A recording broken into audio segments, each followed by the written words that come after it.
Good morning. Good morning all to this second day of EXPANDEO 2024, where the market meets. It's a pleasure to start this second day with you, with a nice sun in Brussels. Yesterday we had a very interesting day. We covered a lot of different topics. We discussed about different policy aspects on how Earth observation could support the different implementations to come, especially on the forestry, on the carbon. We discuss about internationalization, on the challenges that it can be for companies. We raise as well how much the Earth observation industry is moving fast and growing. Over the last 2 years, we saw a significant increase, which really highlight the capability of the companies to deliver services, data, which are sound for the users. And we identify the capability as well to increase the uptake in additional sectors, not only to the main old one, but historic one, but additional ones, which were much smaller before. So there is an uptake. But in order to continue and to develop this uptake, we need to have support as well. We need to have activities which will bring the Earth observation community to the next step, especially when you take into consideration the global ecosystem we live in and currently the political evolution as well. So I would like to thank first the sponsors of this event. Without this discussion, would not be possible. And to start this second day, I am glad to invite Mr. Guillaume de la Brosse. Mr. Guillaume de la Brosse is currently head of unit in charge of innovation on new space defense at the European Commission's DG DEFIS. Previously, he worked as an assistant to the DG and worked at the Commission joined the Commission in 2016 as a member of the Commission think tank and member of the UK task force when he dealt with security, defense and space. Before joining the Commission, Guillaume worked in the European Defense Agency as assistant to the Executive Directory from 2011 to 2016 and as a Paul Mill advisor in the French permanent representation to the EU. So, delighted to give you the floor, Guillaume, in this current situation. Thank you.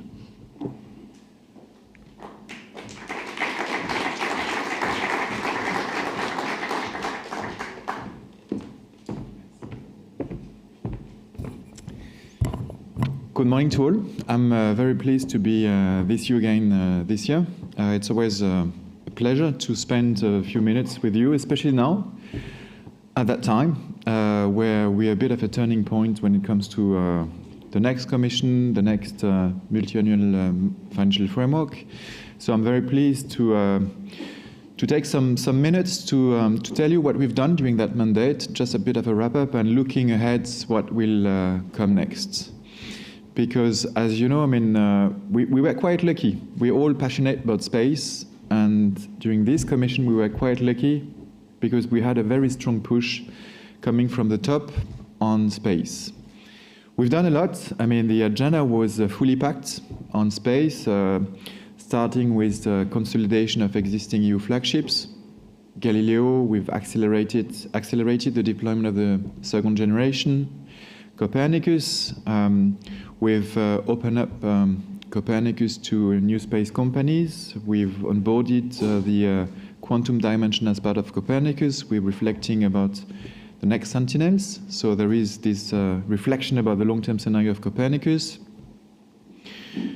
Then this decision to deploy the third EU space flagship, IRIS², still in the making, of course. I mean, it needs to be on the right terms and conditions, so there is still a discussion with industry to then go through the best and final offer. But this is as well a strong push from our Commissioner to deploy this third constellation and to complement the EU architecture on space.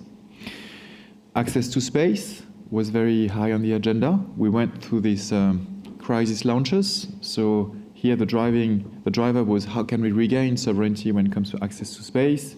And we hope this year will be a turning point with many launches ready to be launched from different launch pads, starting with Ariane 6, Vega, and of course new launcher systems, RFA and ISAR in Q3 of this year. Space defense synergies. I'm very happy as well that we managed to break walls between and silos between space and defense. We've been, of course, we had to accelerate things because of the geopolitical context, but now we've managed to really build synergies between space and defense, and that's a very good thing as well. And this will certainly continue. And last but not least, all the innovation new space I mentioned, we've done a lot with Cassini during this commission as well to give as much support as possible to the new space ecosystem in Europe, and this is very much flourishing. We see lots of actors willing to establish themselves, developing their business across Europe. We see legacy industry and new space industry teaming up, new ways of cooperating between them. So this is an excellent thing for the competitiveness of the European space industry. And upcoming the EU space law. This will be for the next commission, but we've prepared a lot. So you see, I mean, this commission had a very fully packed agenda on space.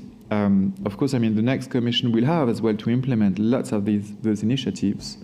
But we had really put in place this vision, this ambition for Europe as a space power in the upcoming years. Now, of course, we are preparing for the next commission. And we hope that we'll have a commission up and running towards the end of this year. We need, of course, I mean, to go through different milestones, starting later this month with the European Council. We'll have hearings with the commissioner. They will have to go through the hearings. So if everything goes well, we could start having a commission up and running toward the end of this year or at the latest and early next year. So we are now preparing a bit the agenda of the next commission. And for sure what is coming up as key drivers for the next commission are two big drivers. One is competitiveness. So this is really across the board, across all policies, that we see big discrepancy ongoing between Europe and the US notably. So we need to do more in support of competitiveness of our industry. And that applies as well to space. So that's something we will certainly foster. And number two is resilience. Looking at, again, what's happening in the neighborhood of Europe, looking at what may happen on the other side of the Atlantic in a few months. Resilience will be one of the key drivers. We need to be ready. And that's what we need to do, and space is part of the game here as well. So what does it mean, competitiveness and resilience for the space agenda? I'd like to start with competitiveness. For me, two things mainly. One is, when it comes to how can we further support competitiveness of the EU space industry, one is research and innovation. We're lagging behind the US when it comes to public research and innovation. So we need to do more, but we need to organize ourselves.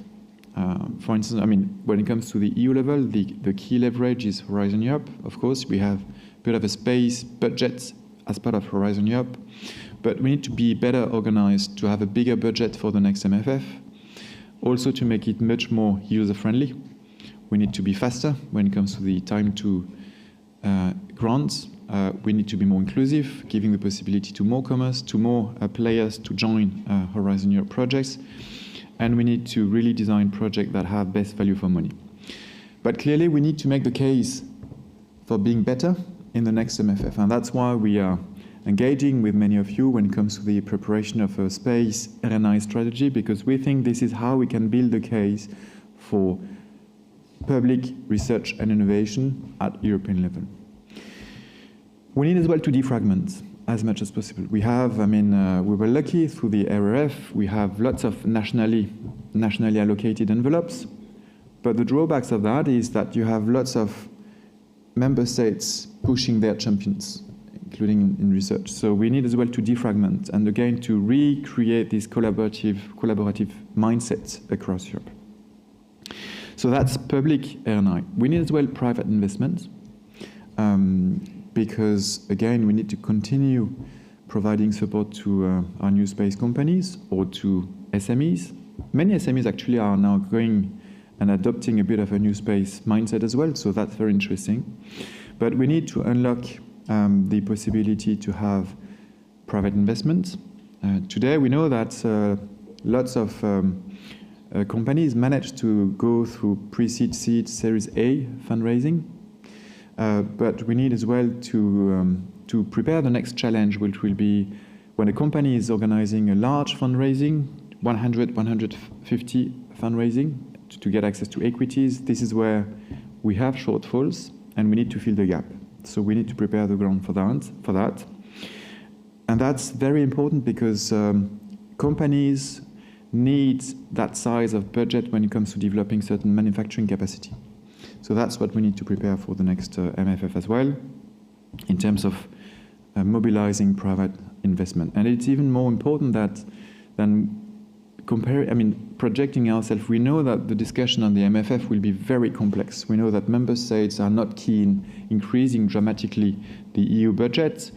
So from experience, we need to prepare the ground as well to mobilize all resources, including private investment. So public R&I, private investments, but also I think what we need to prepare for is new ways of running procurement.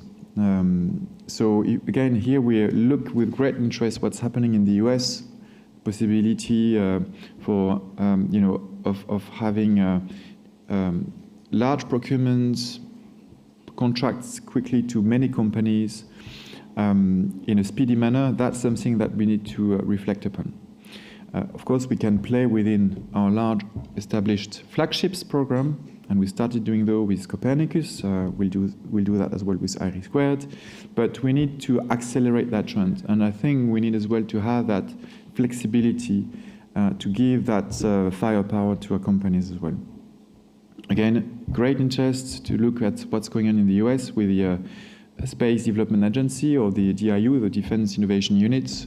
They run that kind of contract, and that's something that is highly attractive. And we see lots of companies going there to get access to this kind of procurement. And we need to have that flexibility in Europe as well, so we are kind of reflecting what it would mean on our side. The next big driver will be resilience. And for me, resilience is first protecting our assets. Of course, space assets are gaining strategic value. They are key, and especially in Earth observation, when it comes to surveillance, intelligence, knowing exactly what's happening on ground, but in space as well. So it gains strategic value. That's very clear. And it has been put on stage during the, currently now, because of the Russian aggression against Ukraine. But on the other side, because it gains value, it becomes more and more subject to threats and to attacks. So we need to really protect our space assets that are critical assets.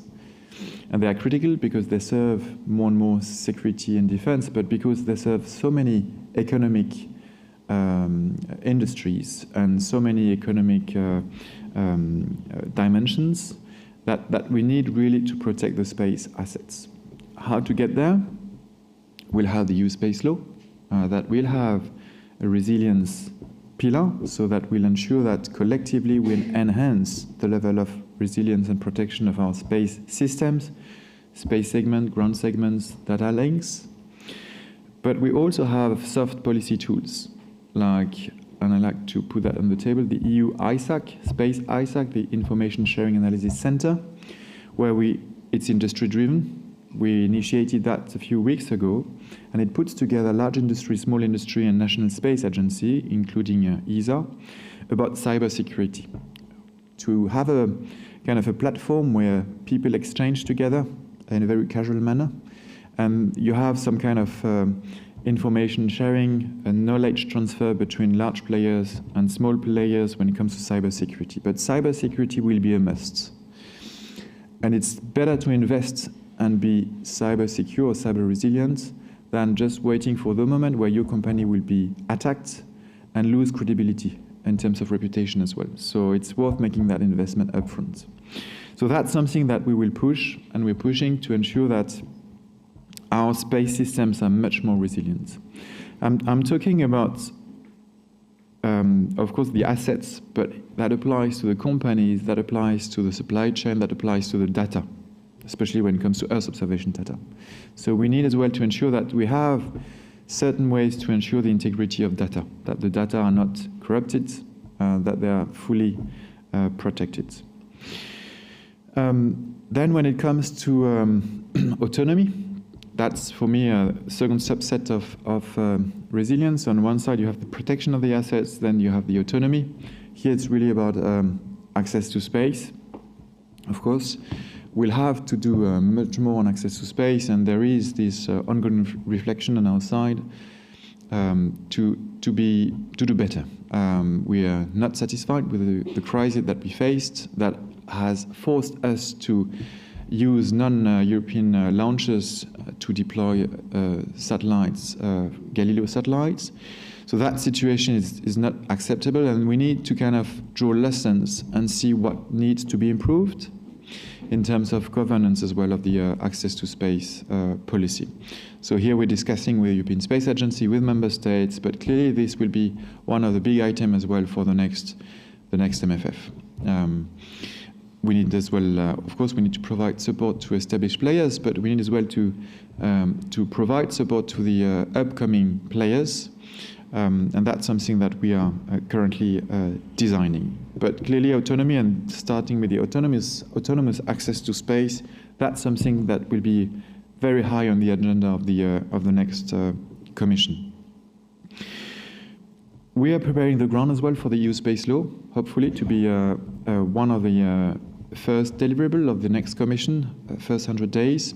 There is a bit of a race when it comes to defining the right regulatory environment, because we are not the only ones. I mean, you have lots of member states defining, of course, I mean, many member states having national laws already, space laws, additional member states willing to develop their regulatory environment because you need to provide a clear and stable framework including to new space actors. But we see as well many kind of strange norms popping up across the globe.